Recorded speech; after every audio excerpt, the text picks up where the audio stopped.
Hi friends, ഞാൻ Anilkumar. Life is PSC കോച്ചിങ്ങിൻ്റെ പുതിയൊരു എപ്പിസോഡിലേക്ക് നിങ്ങളേവർക്കും സ്വാഗതം.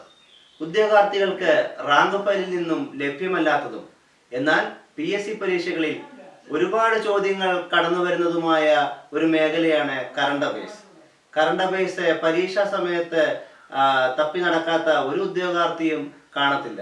എന്നാൽ കറണ്ട് അഫയേഴ്സ് മുമ്പേ തന്നെ ശേഖരിച്ചു വെക്കാൻ പറ്റുന്ന ഒരു മെത്തേഡാണ് ഞാൻ നിങ്ങൾക്ക് ഇന്ന് പരിചയപ്പെടുത്താൻ പോകുന്നത്. ആ മെത്തേഡ് എന്താണെന്ന് നമുക്ക് നോക്കാം. അതിനു മുമ്പായി എൻ്റെ ചാനലിൽ ഞാൻ അപ്ലോഡ് ചെയ്യുന്ന വീഡിയോകളും ക്ലാസ്സുകളും ഒക്കെ നിങ്ങൾക്ക് ഇഷ്ടമാകുന്നുവെങ്കിൽ വീഡിയോയ്ക്ക് താഴെ കാണുന്ന ആ സബ്സ്ക്രൈബ് ബട്ടൺ ഒന്ന് ക്ലിക്ക് ചെയ്യൂ. അപ്പോൾ കാണുന്ന ബെല്ലൈക്കൺ എനേബിൾ ചെയ്താൽ നിങ്ങൾക്ക് ഞാൻ ഈ ചാനലിൽ അപ്ലോഡ് ചെയ്യുന്ന വീഡിയോകളുടെ നോട്ടിഫിക്കേഷൻ ലഭിക്കുന്നതായിരിക്കും. ഒരു PSC ഉദ്യോഗാർത്ഥിക്ക് അത്യാവശ്യമായി വേണ്ട ഒരു ശീലമാണ് പത്രവായന എന്ന് പറയുന്നത്. അപ്പോൾ ദിവസവും നിങ്ങളെല്ലാവരും തന്നെ പത്രം വായിക്കുന്നവരായിരിക്കും. അപ്പോൾ പത്രം വായിക്കുന്ന ആ സമയത്ത് തന്നെ നിങ്ങൾക്ക് ചെയ്യാവുന്ന ഒരു കാര്യമാണ് ഒരു ഡയറി. ഇപ്പോൾ 2019 ഡയറിയാണിത്. ഈ ഡയറിയിൽ ഇന്ന് 9-ാം തീയതിയാണ്. അപ്പോൾ 9-ാം തീയതിയിൽ ഞാൻ 9-ാം തീയതിയിലെ പ്രധാനപ്പെട്ട കാര്യങ്ങൾ ഇതിനകത്ത് എഴുതി വെച്ചിരിക്കുകയാണ്. അപ്പോൾ പ്രധാന വാർത്തയാണ്, നമ്മുടെ CBI ഡയറക്ടറായി അലോക് വർമ്മയെ വീണ്ടും കൊണ്ടുവന്നിരിക്കുന്നു. മുന്നോക്ക സംവരണം ഭേദഗതി ബില്ല് ലോക്സഭ പാസാക്കി.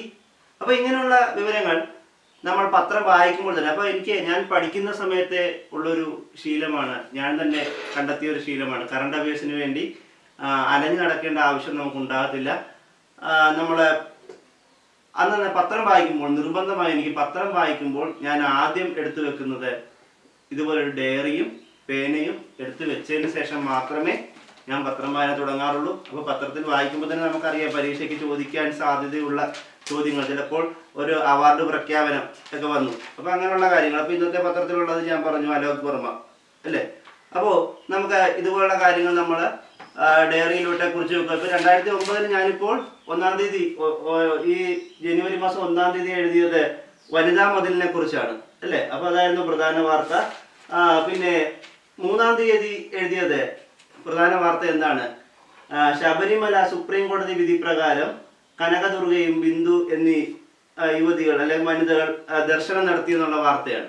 അപ്പോൾ ഇങ്ങനെയുള്ള കാര്യങ്ങൾ നമ്മളിതിനകത്ത് അന്നന്ന് കുറിച്ച് വെക്കുക. അതൊരു നിത്യേനയുള്ളൊരു ശീലമാക്കി നിങ്ങൾ മാറ്റിക്കഴിഞ്ഞാൽ നിങ്ങൾക്ക് കറണ്ട് അഫയേഴ്സിന് വേണ്ടി ഇങ്ങനെ അലഞ്ഞു തിരിഞ്ഞ് നടക്കേണ്ട ആവശ്യം വരത്തില്ല. ഇപ്പോൾ ഈ കാണുന്ന ഡയറി ഉണ്ടോ, ഇപ്പോൾ ഇത് ഞാൻ 1 വർഷം ഉപയോഗിച്ചുകൊണ്ടാണ് ഇതിപ്പോൾ ഇങ്ങനെ പഴയതൊക്കെ ആയിപ്പോയത്. ഇതിനകത്ത് മുഴുവൻ 2018 കറണ്ട് അഫയേഴ്സാണ്. ഇപ്പോൾ എനിക്ക് ഈ കറണ്ട് അഫയേഴ്സിന് വേണ്ടി അലഞ്ഞു കിടക്കേണ്ട ആവശ്യമില്ല. 2018 മുഴുവൻ കറണ്ട് അഫയേഴ്സും ഈ ഡയറിക്കകത്ത് എൻ്റെ കയ്യിലുണ്ട്. അപ്പോൾ ഈ രീതിയിൽ നിങ്ങൾ ഫോളോ ചെയ്ത് കറണ്ട് അഫയേഴ്സ് കളക്ട് ചെയ്താൽ നിങ്ങൾക്ക് 2020 നടക്കുന്ന LDC LGS പരീക്ഷകൾക്കുള്ള കറണ്ട് അഫയേഴ്സ് ഏകദേശം 2019-20 ഡയറിയിൽ 2019-20 ഡയറികളിലായി നിങ്ങളുടെ കൈവശം തന്നെ ഉണ്ടാകും. അപ്പോൾ നിങ്ങൾ ഇത് ഇഷ്ടപ്പെട്ടെങ്കിൽ നിങ്ങളിത് ഫോളോ ചെയ്യുക. എൻ്റെ ക്ലാസ് ഇഷ്ടപ്പെട്ടെങ്കിൽ ചാനൽ സബ്സ്ക്രൈബ് ചെയ്യൂ, ഷെയർ ചെയ്യൂ. Thank you.